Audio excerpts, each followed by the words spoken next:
มาพลอยผสมพระพรหมมาช่วยลิขิตญาติมิตรมาบันดาลเกาะหาไม่นักปราชญ์ท่านหนึ่งกล่าวเอาไว้ว่าเป็นเรื่องของการเสาะหาไม่ใช่เกิดมาเป็นเรื่องของการต่อสู้ไม่ใช่นั่งดูดวงดาวใจเชี่ยวชาญความเชี่ยวชาญเฉพาะไม่ใช่โชคช่วยการฝึกฝนกายวาจาใจไม่ใช่บุญหล่นทับท่านมีความสามารถแล้วแสดงออกมาไม่ใช่วาสนาท่านมีพรแสวงในตัวที่กวัดแกว่งแสวงหา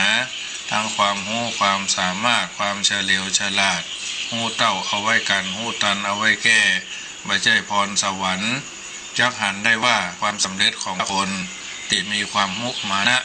บากบั่นพยายามตั้งอกตั้งใจที่จะทำมีแผนการดำเนินชีวิตของแต่ละคนแต่ละท่านอยู่ในจิตใจอยู่แล้วก็ถือว่าเอาท่านทั้งหลายนั่นได้ดำรงตนโดยความถูกต้องมากกว่าถูกใจวิถีชีวิตเอาท่านทั้งหลายนั่นก็ถือว่าเป็นชีวิตที่ทุกคนต้องทำให้ได้ทำให้มีทำให้เป็นเพราะฉะนั้นอย่างน้อยๆก็มีจุดประสงค์และเป้าหมายอย่างที่เขาตั้งใจจะไปให้มันถึงนะเพราะว่ามีแบบแผนนะมีแผนที่นะมีแผนการมีแผนงานแผนที่ทำให้เฮาบรรลงตางแผนงานทำให้เฮาบรรลงทิศแผนชีวิตทำให้เฮาบรรลงตัวลงตนเมื่อเฮาได้เกิดมาเป็นคนจงอย่าเบียดเบียนจงอย่าเป็นคนอกตัญญูเพราะสังคมประเมินค่าคนที่จนรวยคนจึงสร้างเปลือกสวยไว้สวมใส่หากสังคมวัดค่าที่จิตที่ใจคนจะสร้างนิสัยที่ใฝ่ดีนะเพราะฉะนั้นทุกสิ่งทุกอย่างเราต้องทำเป็นอันดับแรกอวดดีอวดเด่นอวดเป็นปราชญ์อวดฉลาดอวดรวยอวดสวยสุดอวดกล้าอวดเก่งอวดเบ่งวุฒิอวดบุตรอวดหลานอวดชาญชัยอวดมั่งอวดมีจะเป็นหนี้ไซอวดไขอวดทนอดมารยาทอวดเลวอวดร้ายอวดใหญ่ยิ่งอวดมิ่งอวดขวัญอวดอั้นได้อวดทุ่มอวดเถียงอวดเยี่ยงโม้อวดเหล่านี้ล้วนอวดโง่นั่นแหละนาเพราะฉะนั้นถือว่าทุกสิ่งทุกอย่างเราต้องมีการแสดงให้หันแสดงให้หู้แสดงให้เป็นกิจจักลักษณะทำไปเรื่อยๆบางอย่างต้องใช้เวลาบางอย่างต้องใช้โครงการบางอย่างต้องใช้ปฏิบัติการจี้นิ้วอย่างเดียวก็ไม่ได้ต้องทำด้วยนะถึงจะบรรลุจุดประสงค์และเป้าหมายการที่เราท่านทั้งหลายได้มีโอกาสสะดุ้งตื่นมืนตาเราก็ตั้งตัวตั้งตนคือมีศีลมีสมาธิมีปัญญาศีลทำให้เฮาสูงศีลทำปรุงให้เฮาสวยศีลช่วยให้เฮารวยศีลช่วยให้เฮารวยศีลช่วยให้มีความสุขศีลข้อที่1ชีวิตมั่นคงศีลข้อที่2ทรัพย์สินมั่นคงศีลข้อที่3ครอบครัวมั่นคงศีลข้อที่4เกียรติยศมั่นคงศีลข้อที่5สติสัมปชัญญะมั่นคงเพราะฉะนั้นถือว่าอยู่ด้วยกันเป็นหมู่เป็นคณะเราก็ต้องทำให้มันดีไม่ต้องไปเด่นไม่ต้องไปดังเพราะเราว่าทำดีอย่าเด่นอย่าเป็นภัยไม่มีใครเขาอยากเห็นเราเด่นเกินนะมีใจโอบอ้อมอารีอู้จาไพเราะสงเคราะห์ประชาชนวางตนเสมอต้นเสมอปลายอันนี้เป็นพุทธศาสนิกชนที่อยู่ในสังคมนิยมประพฤติปฏิบัติกันมีวัฒนธรรมเป็นสิ่งที่ต้องปฏิบัติสืบกันมามีคุณธรรมเป็นการประกาศเกียรติคุณของผู้ที่อยู่ด้วยกันในสังคมฮือฮู้นะฮือหันฮือเป็นอันลูกเป็นร่างมีกุศลธรรมเป็นสิ่งที่ผู้อยู่ ร่วมกันต้องทำต่อหน้ากันเสมอมีจริยธรรมเป็นมารยาทที่เราจะต้องทำเป็นแนวเดียวกันทั้งต่อหน้าและรับหลังต่อหมู่ต่อคณะเป็นญาติธรรมถือบุคคลผู้มีจิตใจเสียสละแบ่งปันซึ่งกันและกันเท่าที่จะทำได้รวมกันช่วยกันด้วยใจบริสุทธิ์และที่สำคัญมีสารานิยธรรมสารานิยธรรมก็คือมีคุณธรรมทำงานร่วมกันงานน้อยก็จะเป็นงานใหญ่งานใหญ่ก็จะเป็นงานน้อยงานน้อยก็จะเป็นงานเบางานบางสำเร็จไปได้กายพร้อมวาจาก็พร้อมจิตใจก็โอบอ้อมแบ่งปันลาภที่ได้มามีความหันตรงกันมีศีลเสมอกันสบายเพราะฉะนั้นเพราะเรามีพระไตรรัตน์วัฒนากล้าไพศาลดลบันดาลสำราญสุขทุกวิถีคุ้มครองพระเนนพ้นเวรภัยไกรอินทรีย์บารมีทวีภูนสมบูรณ์เพราะฉะนั้น เราท่านทั้งหลายต้องมีความเป็นอยู่ร่วมกันมีหน้าที่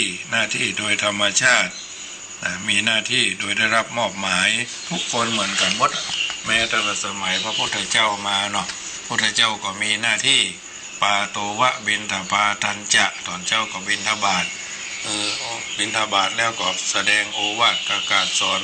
พระสงฆ์อุบาสกอุบาสิกาแม้กระทั่งเทวบุตรเทวดาสอดส่องดวงพระเนตรคือหันว่าสัตว์ใดควรโปรดสัตว์ใดควรช่วย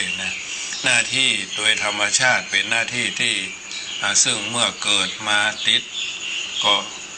ซึ่งเกิดก็มาติดตามกับตัวเข้ามาอยู่แล้วเช่นหน้าที่พ่อแม่พ่อชายก็เป็นพ่อแม่หญิงก็เป็นแม่มาทีหลังก็เป็นลูกบ่าวมาตัวมาก็เป็นลูกสาวหน้าที่เลี้ยงดูบุตรธิดาก็มีหน้าที่เลี้ยงดูพ่อแม่หน้าที่โดยได้รับมอบหมายเช่นหน้าที่ที่ผู้ได้รับมอบหมายภาระธุระต้องนำไปทำไปให้สำเร็จเรียบร้อยบรรลุวัตถุประสงค์และเป้าหมายตริตรองดูเถิดว่าถ้าเหตุที่ก่อขึ้นบอกว่าจะเป็นหน้าที่ประเภทไหนถูกก่อขึ้นบดีถูกก่อขึ้นบดีผลปรากฏออกมาก็บดีลำดับถัดไปที่ตัวมาก็คือสิ่งที่ต้องรับผิดชอบโดยภาระธุระอยู่แล้ว จึงเป็นสิ่งที่ทุกคนจำเป็นจะต้องสร้างเสริมเพิ่มเติมให้เกิดมีจะหันได้ว่าความสำเร็จของแต่ละคนจะต้องสำเร็จตามพุทธวิธีที่พระพุทธเจ้าชี้ช่องบอกทางเอาไว้แล้วว่าทำดีมีสุขต้องประกอบด้วยคุณธรรมคือละชั่วเว้นจากกายทุจริตวจีทุจริตมโนทุจริตกายบ่ไปเกะเกเรชกคนนั้นต่อยคนนี้ทำให้คนอื่นได้รับทุกขเวทนาวจีทุจริตบ่นินทาว่าให้บ่มีบ่ไปแปลงใส่บ่ใหญ่ไม่แปลงเอาเพื่อนกินก็กินเพื่อนต้านก็ต้านเบาวาจาไปกระทบกระเทียบแม้กระทั่งส่งเฟซส่งไลน์ส่งคำอู้ที่มันบ่เคยคนที่เพิ่นเฮาส่งไปหาเพิ่นบ่เคยอู้ว่าเฮาทั้งโดยตรงและโดยอ้อมเกิดพิษใจพิษคอกอันอย่างกันขึ้นมาโพดทอเคาะขอดเอานั่นมาว่าแม่น้ำปิงวังยมนั่นเอามาเทเอามาสาดเอามาเทสาดเทเสียตุบย่ำกระทืบกระโดดกระโจนวจีทุจริตคือชั่วในด้านวาจามโนทุจริตก็เหมือนกันกึดชั่วกึดบดีกึดในทางทำลายบางทีเพิ่นทำดีอยู่แล้วเฮาทำบ่ได้โบราณบัณฑิตเพิ่นบอกว่าถ้าเฮาคิดจะทำลายคนนั้นคนนี้เฮาคิดจะว่าคนนั้นคนนี้เฮาต้องทำดีกว่าเพิ่นแฮมสองเต้าเพิ่นว่ามือไม่พายอย่าเอาเท้าไปราน้ำนี่อันนี้จากการประพฤติละชั่วเว้นกายเว้นวาจีเว้นวจีเว้นมโนประกอบชอบก็ดำรงอยู่ในกายสุจริตตรงกันข้ามม่วนจาหวานนมัสการไหว้สา พระเจ้าประสงค์ก็เจริญพรอนุโมทนานี่สาธุสาธุสาธุในธรรมนี่อธิษฐานนี่มโนสุจริตก็เหมือนกันมีความบริสุทธิ์พุทธผ่องใสนะน้ำเพชรที่ว่าใสยังสู้น้ำใจที่บริสุทธิ์บ่ได้ประกอบความดีก็คือเจริญในทานคือการแบ่งปันเสียสละกายก็ได้วจีก็ได้มโนก็ได้นะกายมโนตวานเนี่ยในจิตในใจเขาบ่มีทรัพย์เป็นแสนเป็นล้านเขาก็ช่วยเพิ่นไปคนละบาท2 บาทอย่างเขาหันช่วงเนี้ยประกอบความดีหลายวัดหลายวาที่เพิ่นมีความพร้อมนะบางวัดเพิ่นบ่มีปัจจัยหลายพระเจ้าพระสงฆ์มันนักบางจุดก็ศรัทธาเจ้าบ้านก็ว่าไปแถมยั่งเจ้าพระคุณเจ้าที่อยู่ตามวัดก็ว่าไปแถมยั่งก็ถือว่าอย่างน้อยๆก็ขอให้เลี้ยงตัวให้ได้เลี้ยงพระเนนที่อยู่ในบริวารปกครองให้ได้หรือมีลูกน้องป้องฝ่ายก็ทำได้คือบางทีทำดีเนี่ยเสมอต้นเสมอปลายการทำดีก็ด้วยกายก็ได้ด้วยวาทำบุญการทำทานด้วยกายก็ได้ด้วยวจีก็ได้ด้วยมโนสำนึกก็ได้อันนี้คือการให้ทานแบ่งปันลาภที่ได้มานะให้ทานกับคนก็เป็นทานให้การกับสัตว์ก็เป็นทานศีลรักษากายวาจาให้เรียบร้อยอยู่แล้วนะภาวนาก็ทำจิตทำใจให้มองสภาวะตัวตนอยู่เสมอต้นเสมอปลาย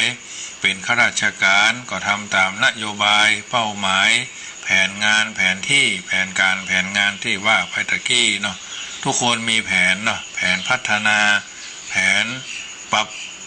ยุทธการยุทธศาสตร์อะไรอย่างที่เพิ่นว่าอันนี้ก็คือ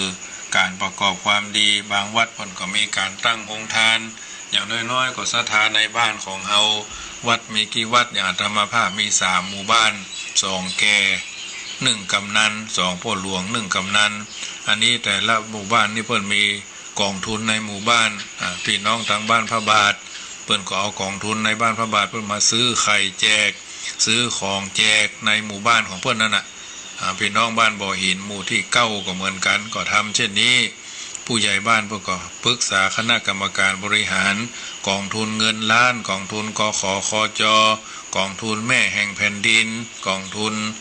สัพพะกองทุนที่อยู่ในนั่นน่ะที่เพิ่นมีการกู้ยืมกัน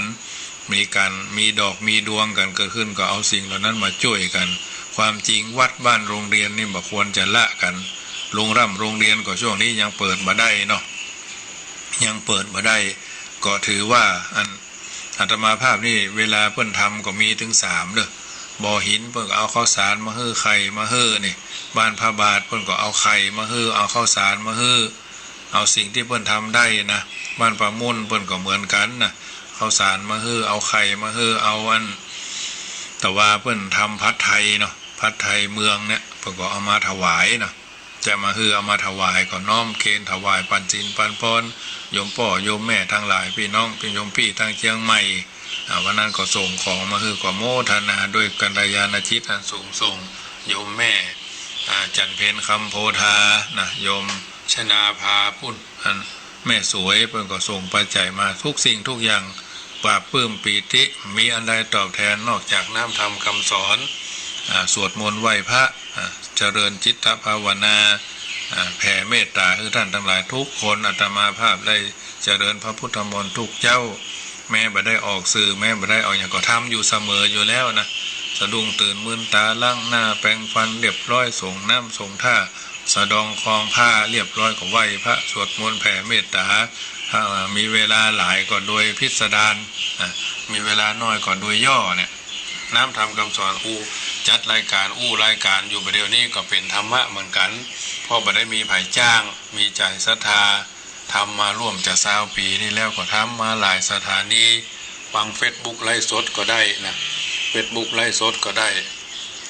โยมพ่อโยมแม่ก็เฮาอายุนักเนาะ50 ปีก็บ่าย3 โมง60 ปีก็4 โมงไปแล้ว70 ปีก็5 โมง80 ปีก็6 โมงเนี่ย90 ปีก็ทุ่มปลายไปแล้วเขาก็พยายามสะดุ้งตื่นมึนตาทำเสมอต้นเสมอปลายดื่มน้ำเยอะๆนะอาตมานี่วัน10 แก้วง่วงนะสะดุ้งตื่นมึนตาก็2 แก้วเนาะ ตอนจะนอนก็1 แก้วนะสมมาเดี๋ยวมันดึงสะดุ้งตื่นเตียงคืนตี 1เนี่ยไปเข้าห้องน้ำถ่ายเบาเนาะการขับถ่ายนักเขาก็จะมีวันละ1 ครั้งเนี่ยสุขภาพเขาต้องดูแลแม้กระทั่งฉี่หรือถ่ายเบาเนี่ยคือมันใสๆนะครูบาเจ้าวัดพระพุทธบาทตาพานี่เปิ้นก็ไตรตรองตนพระคุณท่านแบบเนี้ยเปิ้นก็เอาฉี่เนี่ยมาดองสมอนะฉันยาดองด้วยน้ำมูดเน่านี่แหละเอามันนะหรือสมอเขาเนี่ยมาดองมันนะแต่ก่อนมันแก่นใหญ่เนาะแก่นมกมะนาวแป้นเนี่ยเพิ่นเอามาผ่าเราเอาแจ่3 วัน 5 วันแล้วแต่เพิ่นก็ใส่แห้งแล้วก็เทน้ำออกบางทีก็ดื่มน้ำของตัวเก่าเนี่ยบางทีบางครั้งนี่บางคนน่าจังก็ของเฮาเนาะเฮาบ่ใจกินอุจจาระเฮาบ่ใจกินอย่างอื่นแต่เฮากินดื่มน้ำปัสสาวะของตัวเก่าบางตำราเพิ่นก็บอกนะถ้าไผทำได้มันถึงดีนะมันบ่เป็นยังคงจะดีกว่าน้ำมันยายอย่างแต่ก่อนที่เพิ่นทำน้ำมักอะไรอย่างนั้นอันนั้นก็คงจะดีถ้าไผทำดีมันถึงดีนะเพราะฉะนั้นของเฮาฮู้อยู่แก่ใจฉี่แล้วเอาเทปรากฏว่าถ้ามดตอมนี่อันตรายเนอะเบาหวานของมันหวานมันอย่างต่ออย่างนั้นนะอันนี้ทำได้แบบนี้ก็ทำมาเสมอก่อนจะรับจะนอนวันนึงตก10 แก้วง่วงพอดีได้ตรองเขาต้องมีมาตรฐานหรอกมาตรฐานแวะกระทั่งไปที่อื่นต้องสวนพอต้องวัดพอต้องทำมันกะไว้พอว่า2 แก้วน้อยน่ะ2 แก้วธรรมดาครับเทใส่แก้วง่วงน่ะมันได้กี่แก้วมันได้แก้วง่วงก็กี่แก้วถึงจะได้แก้วง่วงอันนี้กายบริหารนะเจริญในทานในศีลในภาวนาในศีลสมาธิปัญญามีระเบียบวินัยก็คือรู้จักควบคุมพฤติกรรมของตัวแต่ว่าทำอย่างใดนั่งสมาธิคือทานรักษาศีลเจริญภาวนากำให้ก็ว่าขาดทุนเนี่ยเสมอต้นเสมอปลายไม่เหตุการณ์อย่างเข้ามาทำลายพ่องนะมีความทุกข์ก็ว่ามีความสุขก็คือมีโทษแก่คนอื่นอันนี้ก็คือทำดีมีความสุขนะ2มั่งมีสีสุขก็ต้องประกอบด้วยคุณธรรมนะคุณธรรมที่เรามีวันนี้เป็นวันจันทร์เริ่มต้นสัปดาห์เป็นข้าราชการรัฐวิสาหกิจไปเสาะว่าหาเงินได้ตามหน่วยงานเป็นข้าราชการบางอย่างก็ด่านหน้าอย่างคุณหมอคุณแพทย์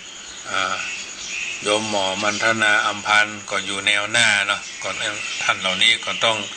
เป็นกำลังใจมากกว่าคนอื่นๆเพราะว่าเพิ่นอยู่ด่านหน้าเนาะฮักขยันหาปะขี้ค้านในการทำมาหาเลี้ยงชีพนะโดยตัวด้วยตนด้วยวิริยะอุตสาหะ1 สมอง 2 มือและก็2 เท้าก้าวไปให้มันสำเร็จจะเมินจะจ้าก็ต้องใช้เวลาระยะทางพิสูจน์ม้าการละเวลาพิสูจน์คนบุญกุศลไผ่ทำก็ไผ่ได้เพราะฉะนั้นขยันเสาะหามาแล้วก็รักษาให้มันดีบ่สุรุ่ยสุร่ายจับจ่ายในทางที่มันจำเป็นรัดเข็มขัดมิฉะนั้นจะเข้าในลักษณะว่าขยันแต่ไม่ประหยัดขจัดความจนไม่ได้และแถมคำหนึ่งว่าอยากรวยต้องขยันอยากมีหลักฐานต้องประหยัดเนี่ยขยันแต่ไม่ประหยัดขจัดความจนไม่ได้และแถมคำหนึ่งอยากรวยต้องขยันอยากมีหลักฐานต้องประหยัดอันนี้รักษาให้ดีประสาการที่3มีกัลยาณมิตรว่าคบคนที่จะนำปาหายนะมาสู่ตัวตนครอบครัวหน่วยงานองค์กรของเฮาบางอย่างก็เสียชื่อเสียงบางอย่างก็เสียทรัพย์บางอย่างก็เสียเข้าเสียของเนาะเพราะฉะนั้นคบคนพาลไปหาพิษคบบัณฑิตพาไปหาผลบัณฑิตชนท่านกล่าวว่าโลกนี้ถ้ามีคนพาลอยู่คนเดียวดีกว่าถ้าจะคบก็ขอให้คบเผยว่าต้องเข้ามาใกล้นะถ้าจะคบด้วยกายบ่ได้ก็ขอให้คบด้วยใจถ้าคบด้วยกายด้วยใจบ่ได้ก็อยู่เฉยๆมีเพื่อนดีเพียง1ถึงจะน้อยดีกว่า100เพื่อนคิดลิษยานะมีกัลยาณมิตรคือมิตรที่ดีมิตรดีก็มากหลายมิตรวุ่นวายก็มากนักมิตรบ่เป็นเรื่องเป็นราวก็มากไม่ใช่น้อยนะอันนี้คือมีกัลยาณมิตรประการที่4เลี้ยงชีวิตเหมาะสมกินข้าวให้มันเสมอต้นเสมอปลายตอนเจ้ามือทองเมื่อตอนมือเงินเมื่อค่ำเมื่อแรงมือทองแดงเนี่ยตอนเจ้าไม่ใช่ว่าโอ้มากินข้าวเนอะ กินข้าวง่ายเนอะโอ้บอกกินนะกินเถอะกินกาแฟมาละกินกาแฟขนมปังมันไม่ใช่ของพ่อของแม่ที่เพิ่นสอนเอามาตั้งแต่น้อยลูกเจ้ามาเขาก็นึ่งข้าวเป่าไฟทำกับข้าวกับป๋าเว้นไว้แต่เขาโดนฝึกมาเป็นลูกพ่อเขาเป็นฝรั่งแม่เขาเป็นฝรั่งก็เขาก็กินขนมปังเด้อนะเพราะมันไม่ใช่อิ่มต่างต้องมามีอันยังที่จะสำคัญเต้าข้าวเต้าเกลือเต้าน้ำตาลญาติโยมสงครามเกิดขึ้นเกลือน้ำตาลข้าวเนี่ยนะสำคัญมากน้ำมันด้วยเนาะสี่อย่างนี่นะข้าวน้ำตาลน้ำมันเนี่ยข้าวสารสำคัญมากแบบอย่างอื่นถ้ามีบะม่วงเนาะเอาบะม่วงกับข้าวสารจะเอาได้เอาข้าวสารมีข้าวสารบะมีบะม่วงอยู่ได้เมินถ้ามีบะม่วงบะมีข้าวสารนี่อยู่บ่ค่อยได้เมินเพราะมันเป็นอาหารของคนเนาะมันเป็นอาหารของสัตว์นะของสัตว์ผลไม้เราห้ามใจกินเกิดมากินผลไม้ต่างเข้าห้ามใจเป็นฤาษีชีภัยเนาะอันนี้ก็ทำความเข้าใจเลี้ยงชีวิตให้เหมาะสมจะกินก็จะเพื่อนเขาว่ากินของเพื่อนไว้ของตัวคิดจิมันใช่มันจะกินก็กลัวผ่านจะต้านก็กลัวเสี่ยงเลยพระหูจะว่าจะใดเนาะปล่อยไปเถอะครั้งที่หนึ่งบอกได้บัทำก็ปล่อยปลดปงปลดปล่อยวางบอกแล้วบัทำแน่แล้วบัทำแน่คือทำนำคือคิดสาธิตนำไปประพฤติปฏิบัติถ้าเขาทำมาได้ก็ปล่อยไปเลยญาติโยมปลดปงปล่อยวางพ่อลูกบ่าวลูกสาวก็เหมือนกันพ่อแม่ทำบัทำก็จะมันเถอะปลดปงนะปลดปล่อยแล้วก็ปล่อยวางแน่คือทำเหียนำคือคิดเหียสาธิตนำไปประพฤติปฏิบัติเหียถ้าเขาบัทำแล้วก็ปล่อยไปได้ญาติโยมทางวัดทางบ้านนะโดยเฉพาะเจ้าอาวาสหัวหน้าบ้านผู้ใหญ่บ้านผู้ใหญ่ระดับประเทศก็มีหลายระดับหรอกหัวหน้างานถ้าว่าบ่ได้เตือนบ่ได้ก็ปล่อยไม่เป็นปัญหาอย่างมากมายนะเพราะฉะนั้นเขาเหล่านี้ถือว่ามันถึงบ่เชื่อบ่ขึ้นซังนะเพราะถือว่าเราเชื่อบ่ขึ้นซังเพิ่นทำบ่ทำเพิ่นปฏิบัติก็เลยเป็นปัญหานี่แหละเลี้ยงชีวิตชอบเลี้ยงชีวิตโดยเหมาะสมตามสมควรแก่สถานการณ์สถานภาพประการที่สามสมบูรณ์พูนสุขนะต้องประกอบด้วยคุณธรรมบ่มีหนี้สินเพราะรู้จักอดทนอดกลั้นอดออมจึงไม่อดอยากนะไม่มีหนี้สินรู้จักอดทนอดกลั้นอดออมจึงไม่อดอยากต่างคณะรัฐบาลผู้บริหารประเทศเขตแดนทั่วทุกจังหวัดเพิ่นมีนโยบายเป้าหมายว่าช่วยเกษตรกรช่วยคนมีภาระหน้าที่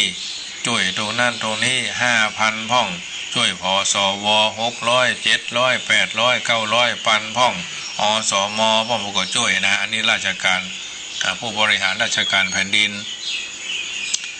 ช่วยกันปลดตรงนั้นปลดตรงนี้เป็นเกษตรกรเป็นเกษตรกรรมอย่างก็ว่ากันไปบ่มีหนี้บ่มีสิน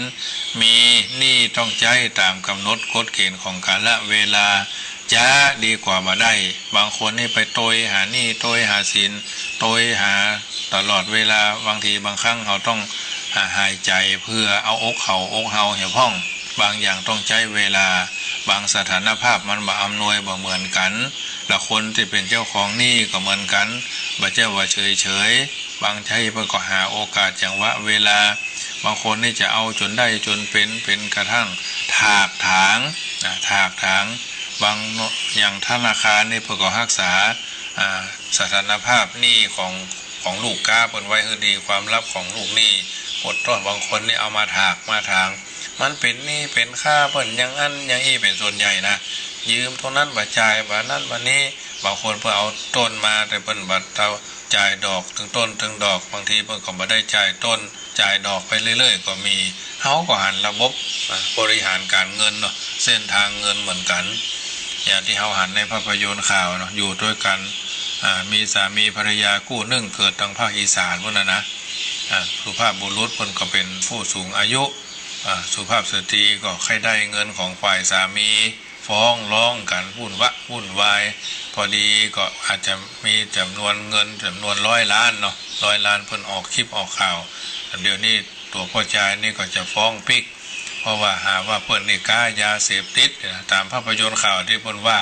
ก็เอามาเป็นข้อตัวอย่างให้ญาติโยมฟัง เพิ่นก็บ่เคยเป็นหนี้ไผมีร้านทองมีอะไรอย่างมากมายหลายอย่างมีสุภาพสตรีเป็นแม่หญิงบางทีบางครั้งพ่อชายก็เหมือนกันหญิงก็ร้ายชายก็เร็วเหมือนกันนะใครได้ของเปิ้นมันใช่ว่ามันใช่ของตัวมันต้องมันใช่เรื่องของตัวไปควักขี้หูถามหาหันเปิ้นมีจะไปใครได้นะหันเปิ้นอยากไล่จะไปดูถูกดูแคลนเนี่ยเอาใจได้ดีมากทุกยุคทุกสมัยญาติโยมอาตมาภาพก็ฟังข่าวดูพ่อชายเปิ้นก็เป็นคนดีไปเป็นคนมีอายุเนาะสุภาพสตรีนี่ก็คงจะ40ปลายก็อยู่ด้วยกันเพื่อจะฟังฝากผีฝากไข่กันตามธรรมดาตามวิสัยของชาวบ้านปุถุชนคนธรรมดามีกินกามเกียรติข้องนะสิ่งเหล่านี้เป็นเรื่องธรรมชาติธรรมดาปรากฏว่ามีการคงจะมีการทำบดีบ่ให้ต่อกันหวังใครได้เงินใครได้ทองของฝ่ายพ่อชายเนาะเอายาเสพติดไปยัดเธอเพิ่นไว้ตองเพิ่นลดเพิ่นก็ตั้งข้อสังเกตนะตั้งข้อสังเกตว่ายามันมาอย่างใดโดยพฤติกรรมพฤตินิสัยเพิ่นไม่ใช่เป็นคนอย่างอันปรากฏว่ามีด่านตั้งด่านตรวจกันอันอย่างตอนปี256ล่ะปีอาตมาภาพสอบเรียน8ได้นะดูเป็น 4-5 ปีละก็ยังมาไปติดคุกอย่างเพิ่นก็ปรากฏว่าศาลยกฟ้องว่ามีคดีมลทินปรากฏว่าทรัพย์สินของเพิ่นนะมันก็ควรจะเป็นของเพิ่นเนาะปรากฏว่าเพิ่นล้มละลายทุกวันนี้เหลือก็เงิน600กว่าบาทนะ600กว่าบาท700กว่าบาทเงินสวของเพิ่นนะเป็นหน้าที่หันใจเพราะว่าทรัพย์สินเงินทองที่หามาได้แต่ว่าบาปบุญนี่มันฮื้อผลจ้าญาติโยมบาปก็ฮื้อผลจ้าบุญก็ฮื้อผลจ้าแต่มันฮื้อไปเรื่อยๆเหมือนไฟที่มันไหม้สีสายนะโกมที่มันกินไส้ของมันเตียนที่มันไหม้ไส้ของมันเช่นเดียวกันต้องใช้เวลาอันนี้ก็มีการจะฟ้องร้องกันอันนี้เป็นเรื่องที่เนี่ยบ่มีหนี้บ่มีสินพอใจนะบ่ขาดแคลนเพราะอำนาจการอยู่ก็เพราะอำนาจการรู้จักแบ่งปันแบ่งเก็บนะขยันหาเชาะว่าหากินเชาะว่าหาเก็บนะทำมาหากินทำมาหาเก็บเนี่ยพอกินพอใจโรคไร้โรคโศกภัยปราศจากโรคาพยาธิและกิเลสเบียดเบียนเพราะอำนาจอนามัยทั้งกายและจิตใจนี่สำคัญเอาบริหารกายยืนเดินนั่งนอนกินดื่มทำพูดคิดยืนเป็นจะได้วันนี้เดินเป็นจะได้วันนี้ยืนเดินนั่งเป็นจะได้วันนี้นั่งนอนเป็นจะได้พ่องสบายก็ลุกมาเพดานผ่านไหวก็แผ่นดินหนึ่งหยั่งก็พื้นเพดานพื้นต้องพื้นฟุตบาทพื้นเพดานเป็นจะได้พ่องมันหมุนก็เตียงหมุนก็แก้วกาแฟหมุนก็ขึ้นไดหมุนก็มือถือหมุนก็อันนี้แสดงว่ามันดีเดินนั่งนอนกินเป็นจะได้พ่องกี่ข้าวลำก็กี่ข้าว13 กรัมน้ำถ้วยพอผลไม้ถ้วยก่อยกินดื่มน้ำได้ก็ดื่มน้ำได้หลายก็นะเอาของเก่าออกสะดวกสบายก็อันอย่างไปบัดก็อันอย่างไปติดคัดในช่องทางที่น้ำเบาจะออกน้ำนักจะออกก็ทายกินดื่มทำพูดอู้ม่วนก็คิดในทางที่ดีคิดสร้างสรรค์ก็คิดชั่วคิดสูงให้ถึงดวงดาว2 เท้าให้ติดดินก็มันต้องคิดเจรณาไปเรื่อยๆยืนเดินนั่งนอนกินดื่มทำพูดคิดเป็นเรื่องที่เราจะต้องมีอิริยาบถถึงเข้านี่แหละเราต้องทำให้มันได้เสมอต้นเสมอปลายเลี้ยงชีวิตเหมาะสมบ่เสียเกินได้บ่ใจเกินมีแต่ใจให้พอดีกับฐานะเพราะว่าถ้าขาดความพอดีท่านจะเป็นหนี้ตลอดกาลหนี้พ่อหนี้แม่เขาก็พยายามใจไปเรื่อยๆหนี้พระพุทธพระธรรมพระสงฆ์เขาก็พยายามใจไปเรื่อยๆหนี้ประเทศชาติบ้านเมืองก็เสียภาษีอากรหนี้กรรมหนี้เวรก็ทำบุญตอบบุญแทนคุณเป็นหนี้ที่อยู่เป็นหนี้ห้องน้ำห้องส้วมห้องนอนเนี่ยเป็นสถานที่ทำงานเป็นที่เขาจะต้องตอบบุญแทนคุณผู้มีพระคุณจะเป็นคนลืมคุณนะแม้จะได้ช่วยอันนั้นอันนี้วันนี้เขาลืมตาปากได้เขาต้องมีวันนั้นคฤหัสถ์ญาติโยมนิสิตนักศึกษาหน่วยงานราชการหน่วยงานรัฐวิสาหกิจเอกชนตลอดจนเข้ามาทางวัดทางวาเคยเป็นน้อยเป็นหนานน้อยเก่าทหารเก่าน้อยหนานทหารเก่า เคยบวชเนนวัดนั่นกี่วาษาสุมาเธอเคยถ่ายนักถ่ายเบาลงวัดนั่นวัดใหญ่วัดน้อยวัดไข่วัดไก่ส่วนกลางส่วนภูมิภาคประเมินภาษาหนึ่งกาเขามีความกตัญญูต่อวัดก็ไม่ใช่ว่าพ่อแม่จูงหูดังไปบวชแล้วก็ยังบ่ฮู้จักหัวห่างมีความกตัญญูมีหน้ามีตาไปการไปงานบัดแท้เอาเรื่องชั่วร้ายเลวระยำมาขยำย่ำเติมการนำซ้ำเติมคนนั่นคนนี้อุบาอาจารย์ก็ให้เป็นพระอุปชาของเฮาให้เป็นกรรมวาจาจารย์ของเฮาให้เป็นอนุสาวนาจารย์ของเฮาเอาเข้าโรงเรียนไหนโรงเรียนปริยัติสามัญกาโรงเรียนเมธีวุฒิกรกาโรงเรียนไหนก็แล้วแต่เป็นเรียนตั้งใดมามหาจุฬาลงกรณราชวิทยาลัยกายส่วนมากก็ฟังกันอยู่แต่บ่แสดงออกบางทีบางครั้งเรื่องที่มันสุมาเตอร์เรื่องขี้หมูหาขี้หมาแห้งนี่จำได้หมดเรื่องที่มันเป็นสาระเรื่องแสดงความมีหน้ามีตานี่ไม่ค่อยเท่าใดชีวิตก็เลยก็อับเฉาเพชรอยู่ที่ไหนถ้ามันบ่มีแสงบ่มีรัศมีก็ไม่ใช่เพชรถ้ามันมีแสงมีรัศมีเพื่อก็เอาไปใส่หัวแหวนนะอันเนี้ยเลี้ยงชีวิตเหมาะสมเสมอต้นเสมอปลายบางคนมีครอบครัวแล้วแม่บ้านเสียไปบางครั้งก็พ่อบ้านเสียไปก็ต้องเป็นผบ.บ้านเนี่ยเองผบ.คือผู้บัญชาการถ้าเป็นดีก็เป็นผู้บัญชาการผู้บังคับการผู้บำบัดการนะแต่ถ้าทำไม่ได้ทำไม่ดีก็เป็นผีบ้านะเป็นผีบ้าขึ้นบ้าล่องบ้ากินบ้านอนบ้าแอวอันนี้ผบ.มันมีอยู่สองอย่างจะเป็นผีบ้าก็ว่าผู้บริหารดีชั่วก็อยู่ที่ตัวเฮาทำนี่อันนี้คือมั่งมีสีสุขประการที่สามสมบูรณ์พูนสุขก็ต้องประกอบด้วยคุณธรรมบ่มีนี่บ่มีศีลอย่างว่านะก็ประการที่สี่มีสุขก็ต้องประกอบด้วยคุณธรรมอบอ้อมอารีเจ็บไปเยี่ยมไข้ตายไปเยี่ยมผีทุกข์ลำบากขาดตรงนั้นตรงนี้ไปช่วยเหลือบ่แลงน้ำใจนะน้ำเพชรที่ว่าใสยังสู้น้ำใจที่บริสุทธิ์บ่ได้นะอบอ้อมอารีเจ็บเยี่ยมไข้ตายเยี่ยมผีมีช่วยเหลือบ่แลงน้ำใจแต่ว่าก็ขออนุโมทนาโยมแม่จันเพญบ้านสันปยังหน่อมเนาะที่เพิ่นปาคันยาณมิตรผู้ปฏิบัติธรรมสายวัดพระธาตุหริพูนชัยได้มานำหัวสักการะโดยดอกไม้ธูปเทียนจตุปัจจัยบำรุงเลี้ยงดูน้องวัวน้องควายจำนวนสัก10 ท่าน10 กว่าท่านได้แจกหนังสือไปเกี่ยวกับหนังสือที่ไปที่มาของน้องวัวน้องควายได้แจกหนังสือเป็นที่ไปที่มาของการสวดมนต์ดีเป็นมังคละเป็นสลีแก่ตัวตนนะจากวัดจังคำก็ไปวัดหนองเงือกว่าไปท่านอาจารย์อนาลัยอนารโยเนาะเจ้าวาดวัดหนองเงือกซึ่งเป็นพระวิปัสสนาจารย์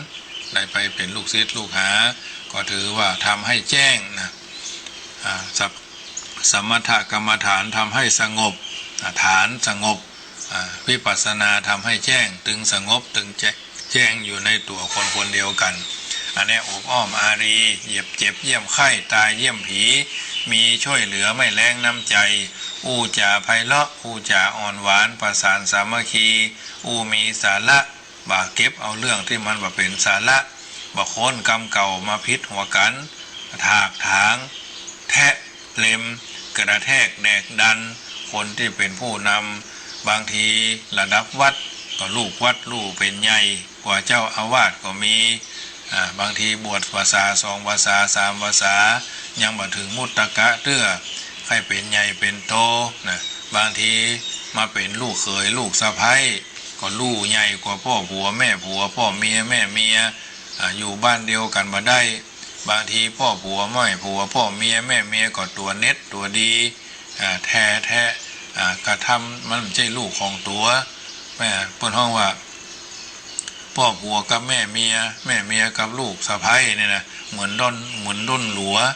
ฮักกันเหมือนไก่ขึ้นเฮือนนะประเภทเนี้ยมันเลิงอยู่ด้วยกันมาได้ตัวลูกเบาก็ลำบากอันนึงแม่ตัวลูกเบา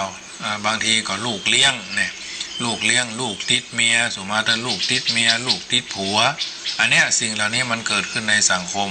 ถ้าเราบ่มีคุณธรรมนะ บางทีฮักกันใหม่ๆน้องเหยตัวเหยเธอเหยฉันเหยประเดี๋ยวนี้ฉันก็ผ่านการแต่งงานก่อนที่จะอยู่ด้วยกันเนาะนับหนึ่งใส่กันกันญาติโยมพอใจก่อนนับหนึ่งใส่ไม่ยิงก่อนนับหนึ่งใส่ไม่ต้องไปหวังสมบัติของภัยของมันลูกภัยลูกมันลูกฉันก็ลูกเธอก็ลูกฉันน่ะช่วยกันประคับประคองกันไปเดี๋ยวนี้ฉันมีลูกติด2 คนเธอจะฮักฉันก็เธอหวังแค่ตัวฉันกาเธอหวังแค่สมบัติฉันกาเธอก็เหมือนกันหวังฉันมีลูกติด2 คนเป็นพ่อชายคนแม่ยิงคนมีลูกแม่ยิงตัวเธอฮักฉันได้ก็เธอฮักฉันต้องฮักลูกฉันตัวช่วยกันเลี้ยงลูกเต้าเราหลานก็อู้โดยกันมันถึงเข้ากันเป็นธรรมดาอยู่แล้วนะเอาจะเนี่ยจะใดทางนี้ทางนั้นก็50พระกันเกิงต่างไม่ใช่อวดหู้นะเพราะว่าเคยมีครอบครัวเคยหันทั้งส่วนกลางและส่วนภูมิภาคอยู่กรุงเทพมาร่วม25 กว่าปีหู้หันนะอย่างแต่ก่อนในกรุงเทพสัตว์ลำหรือชุมชนแออัดเนาะชุมชนแออัดแถวจังหวัดนนท์ชุมชนแออัดแถวจังหวัดแถวกรุงเทพดอนเมืองเนี่ยดินแดนนักเลงเราญาติโยมไปอยู่กันเพื่อนว่าคนเหนือเนี่ยพูดน้อยนะเขาก็เลยอดมาได้นะคนเหนือเนี่ยพูดน้อยแต่ต่อยหนักเขาก็ไว้นะนักเลงดอนเมืองก็หู้อย่างแล้วเนาะนักเลงดอนเมืองมันยาวโยงไปถึงปากเก็ตคนมอญนะมอญปากเก็ตมอญนนมอญดอนเมืองเนี่ยนักเลงทุ่งดอนเมืองนี่แต่ก่อนนะอันนี้ก็ไปอยู่ตั้งแต่ปี2524มาละเป็นส่วนหนึ่งที่ยิบยกประสบการณ์อบอ้อมอารีนะว่าจีไพเราะอ่อนหวานสามานสามัคคีนะสงเคราะห์ทุกคนการเสียสละการเกื้อหนุนโดยกรุณาคนที่เพิ่นมีเมตตาแม้กายเพิ่นจะดูแข็งแรงแต่ไม่แข็งกระด้างแม้ดูจะอ่อนโยนแต่ไม่อ่อนแอนะยังโลกาให้เป็นสุขวางตนพอดีนะมามีมานะทิฏฐิบ่เย่อยิ่งจองหองบ่แข็งกระด้างอ่อนก็ขอให้อ่อนอย่างใยไหมมัดย่างโขงได้ใช้งานนะแข็งก็ขอให้แข็งกระด้างแข็งก็ขอให้แข็งแรงอย่าแข็งกระด้างบ่ใจทำตัวให้เป็นเต้าพญาลืมก้นต้นไม้ลืมดินนกลืมต้นไม้นะอย่าวาจิวางตนเหมาะสมนะแม้เป็นพญาก็อย่าลืมก้นแม้เป็นต้นไม้ก็อย่าลืมดินแม้เป็นปักศิลก็อย่าลืมไพรนะอันนี้จะทำให้ชีวิตอยู่ดีมีสุขประกอบด้วยคุณธรรมประการสุดท้ายประการที่5อยู่เย็นเป็นสุขนี่นะสำคัญมากไผก็ต้องการบ้านเมืองร่มเย็นเป็นสุขจังหวัดร่มเย็นเป็นสุขอำเภอร่มเย็นเป็นสุขตำบลร่มเย็นเป็นสุขหมู่บ้านร่มเย็นเป็นสุขวัดร่มเย็นเป็นสุขโรงเรียนร่มเย็นเป็นสุขครอบครัวร่มเย็นเป็นสุขระดับย่าเหมือนอดีตนายกรัฐมนตรีท่านนึงพูดว่าต้องช่วยตั้งแต่ระดับรากหญ้านะขึ้นไปถ้ารากหญ้าฐานคือรากฐานของตึกคืออิฐรากฐานชีวิตคือการศึกษารากฐานสังคมคือการร่วมกันพัฒนากายวาจาจิตใจพัฒนา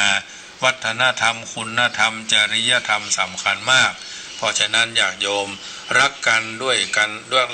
ยใจบริสุทธิ์ก็เพราะมีอำนาจแห่งเมตตาธรรมช่วยเหลือกันด้วยความบริสุทธิ์ด้วยอำนาจแห่งกรุณาธรรมไม่ริษยาอาฆาตกันก็ต้องด้วยอำนาจมุทิตาธรรมนะไม่ทำร้ายทำลายข่มเหงเต็งเป๊กกดขี่ข่มเหงเต็งเต็กเนาะ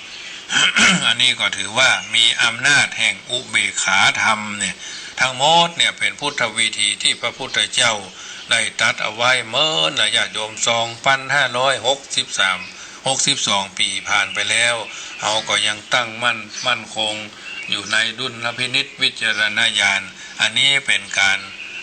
ข้อคิดเตือนจิตสกิดใจเพราะฉะนั้นทั้งหมดเป็นพุทธวิธีสร้างโดยคุณธรรมอาศัยพุทธธรรมดังกล่าวนี้แหละจะทำให้เราทั้งหลายการกุ่งรุ่งเรือง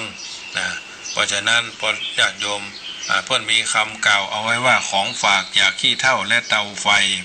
การได้เป็นพ่อครัวของบ้านแม่ครัวของบ้านทั้งสุขภาพทั้งสุขและทุกข์คือพิจารณาอยู่กับสุขกับทุกข์นะอยู่กับสุขกับทุกข์บ่อยเข้า เราจะพบว่าทั้งสุขและทุกข์มันเป็นเรื่องธรรมดาทุกข์ก็คือความรู้ว่าทุกข์บ่ต้องเร่าร้อนทุรนทุรายบ่ต้องไปพักใส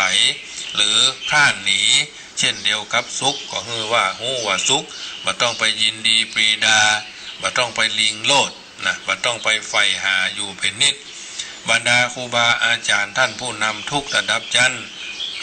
ต่างก็บอกว่าเส้นชัยของชีวิตก็คือการเข้าถึงความเป็นปกติธรรมดา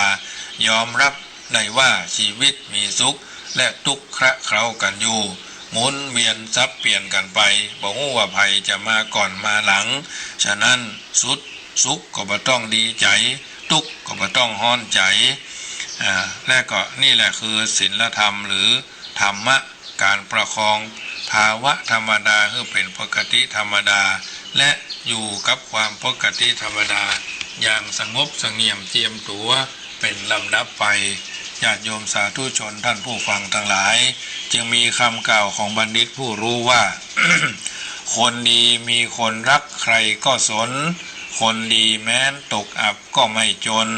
คนดีแม้นจะจนก็มีกินคนดีไปที่ไหนเขาก็ช่วยคนดีอยู่ที่ไหนพระก็เห็นคนดีอยู่กับใครก็เยือกเย็นคนเย็นอยู่กับใครก็สบายญาติโยมได้ยินได้ฟังน้ำธรรมคำสอนอันเป็นรายการเสียงธรรมรับอรุณภาคเย้าอาตมาภาพพระมหาประสิทธิ์ธรรมาภินันโทได้อธิบายสอนในรายการนี้มาก็พอสมควรแก่เวลาลองเปิดสายเช็คสายให้ญาติโยมดูโทรศัพท์เช็คเข้ามาพอเราว่าคลื่น 104.50 ดูตั้งในฟังตั้งใดเพลินไปเหรอกะนักแซบนักวอยเนาะฟังแล้วเป็นจะได้พ่องเจ้าวันนี้เข้าใจดีอันวันนี้รักธรรมเนาะรักธรรมเปิดวันแน่คือธรรมนำคือคิดนะญาติโยมเจริญพรน้องเบี้ยวครับวันนี้ฟังเข้าใจดีเนี่ยเข้าใจดีเนาะธรรมะจะอย่างที่พระครูว่านะกะไอ้ก็มันต่อเป็นใหญ่เป็นโตกันในอย่างการเนี่ยกะเจ้าอย่างเป็นใหญ่เองกะนะพระลูกเนรเนี่ยกะใช่คือจะเอาสูงเลยจะเอาวาดอย่างเงี้ยกะที่พระครูว่านะกะเก็บเล็กผสมน้อยเนาะเก็บเล็กผสมน้อยประคับประคองกันไปเนาะเอาแต่เอาช่วยกันนี่ถือว่าดีครับครูบาอาจารย์ช่วยเด็กแล้วก็เด็กช่วยเด็กต้องช่วยที่จริงเด็กต้องเหลือครูบาอาจารย์ต้องช่วยกันเนี่ยกะช่วยกันคนละไม้คนละมือช่วยกันไปกันประมาณประคองกันไปเนี่ยกะเนาะครับผมอันนี้สูงกว่าครูบาอาจารย์ก็ไม่ค่อยดีเนี่ยกะช่วยกันเนี่ยกะเนาะไม้สูงกว่าแม่มันช่างแป้ลมบนเนาะครับด้วยกำลังใจพระอาจารย์โมทนาไว้ครับเจริญพรน้องเบี้ยวมาสายที่หนึ่งแม่น้อยจันเพนฟังอยู่เนอวันก็ขออนุโมทนา กับทุกคนทุกท่านที่อยู่ทางบ้านฟังมีโอกาสได้โทรก็เป็นอย่างเนาะแม่จันเพนคำโพธาก็คงจะอยู่ทางบ้านเดี๋ยวแม่มริวันเจริญเนตรเนาะได้ฟังอยู่เนอวัน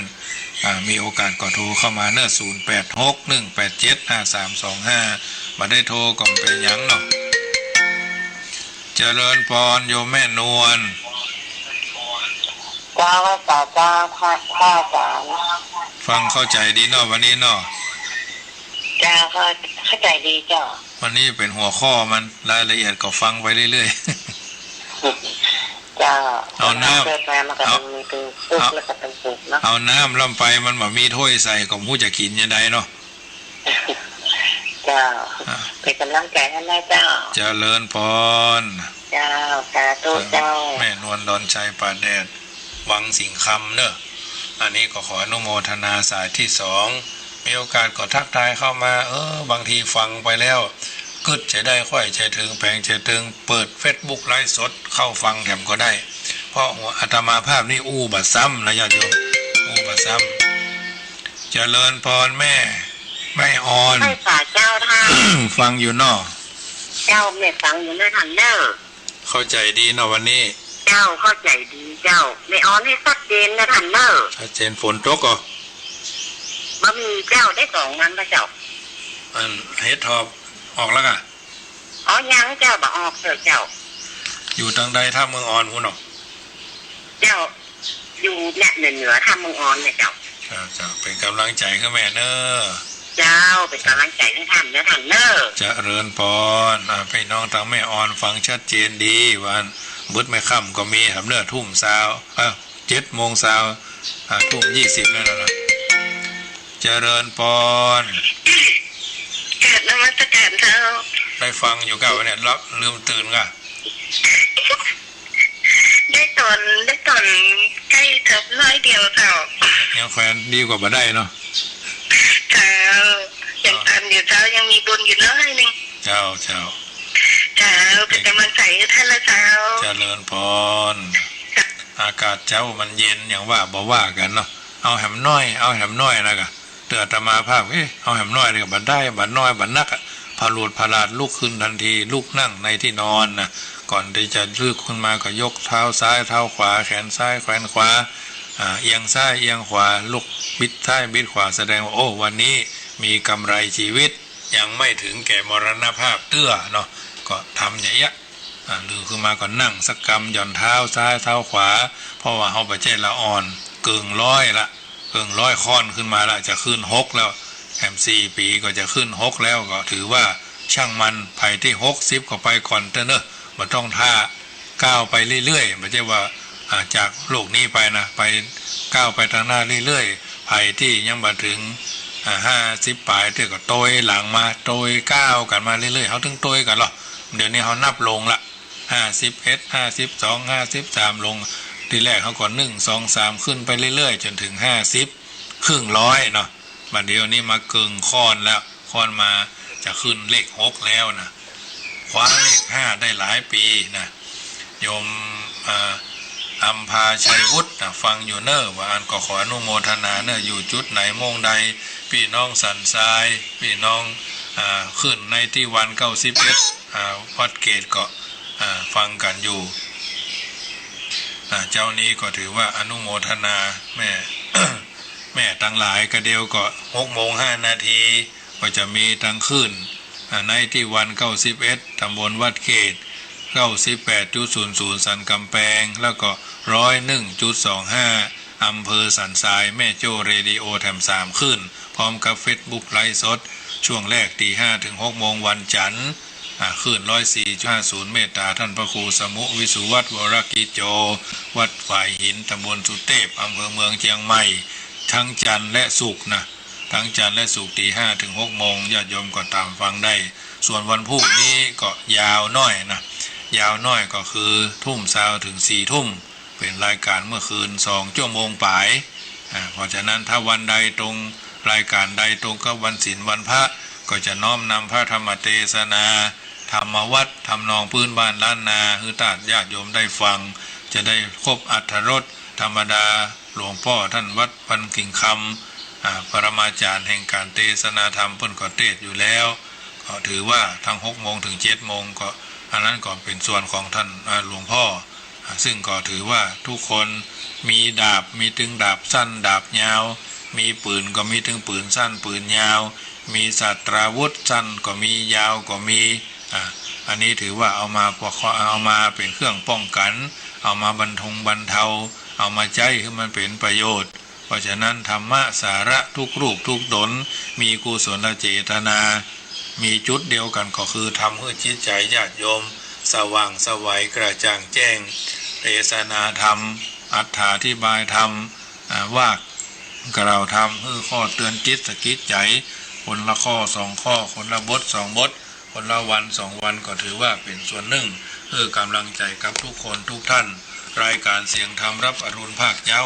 เป็นประจำญาติโยมได้ยินได้ฟังแล้วก็พยายามนำไปคิดพิจารณาเนอะเมื่อค่ำยามแรงของวันนี้ก็จะอู้สวรรค์ชั้นที่2ชั้นดาวดึงส์นะญาติโยมเพราะฉะนั้นญาติโยมดำเนินชีวิตแบบง่ายๆนึกเสมอว่าเฮาท่านทั้งหลายได้ยินคำว่าให้หมดก็ได้หมดให้เก็บหมดก็สูญหมดเพราะฉะนั้นญาติโยมถ้าท่านกึศอย่าง2 คำนี้ท่านกำลังจะเปลี่ยนชีวิตให้เป็นบุญและคุณคือสามารถเปลี่ยนชีวิตให้เป็นบุญได้โลกนี้มีเวลาเท่าเดิม คือวันหนึ่งมี1,440 นาทีเฮานอนเหี่ย440 นาทีเหลือ1,000 นาทีในวันหนึ่งท่านเฮาตั้นทั้งหลายก็ควรแบ่งเวลาสัก14 นาทีแล้วปิกไปถามตัวเองเสียใหม่ว่าเอาเกิดมาเพื่อไผเพื่อพ่อเพื่อแม่เพื่อผัวเพื่อเมียเพื่อลูกเพื่อเต้าเพื่อโลกเพื่อเพื่อนเพื่อตัวเองจงควรทำชีวิตให้เจริญอย่าให้ตกต่ำทุกรำเค็ญยิ่งนับวันเฮาก็ยิ่งแก่ดังนั้น100 ปีของมนุษย์เท่านั้นก็เท่ากับคืนหนึ่งวันหนึ่งของหมู่เทวดาชั้นดาวดึง30 ราตรีโดยราตรีนั้นเป็นเดือนหนึ่งกำหนดด้วย12 เดือนโดยเดือนเป็นปีหนึ่งก็1,000 ปีติบนะโดยปีนั้น ประมาณอายุของเทพพยดาเทพพยเจ้าชั้นดาวดึง1,000 ปีติบโดยการนับในมนุษย์3 โกฏ6 ล้านผีเพราะฉะนั้นแม้วันเดียวของเทพบุตรนั้นก็ยังบรรล่วงไปได้เป็นกาละ เป็นกาละเช่นคู่เดียวต่ออันขึ้นชื่อว่าความประมาทของสัตว์ผู้มีอายุน้อยอย่างนี้บ่ควรอย่างนี้แลเมื่อชีวิตเฮาน้อยนักเฮาไปมัวหลงไหลข้างใครอย่างใดอย่างหนึ่งก็เป็นคำนี้คำนี้กันเยอะพอปั้นอยู่แล้วเจริญพรแม่ยอดท่านมหาฟังอยู่นะเจ้าอ๋อนึกว่ายังลูกตะไกรอฟังเจ้าโอ้สาวคอยเป็นดีขอยได้ผมไม่ได้ไปไหนกันเลยนอนฟังบ่ได้นึ่งเข้าตะกะอยู่คนเดียวเสื้อแล้วอ๋อโมทนากับแม่เนื้อสายสุดท้ายพอดีเจ้าไว้ตาเจ้าเจริญพรแม่ยอดดอยสะเก็ดเพราะฉะนั้นสิ่งที่ทำให้ชีวิตบักกล้าเปลี่ยนก็คือ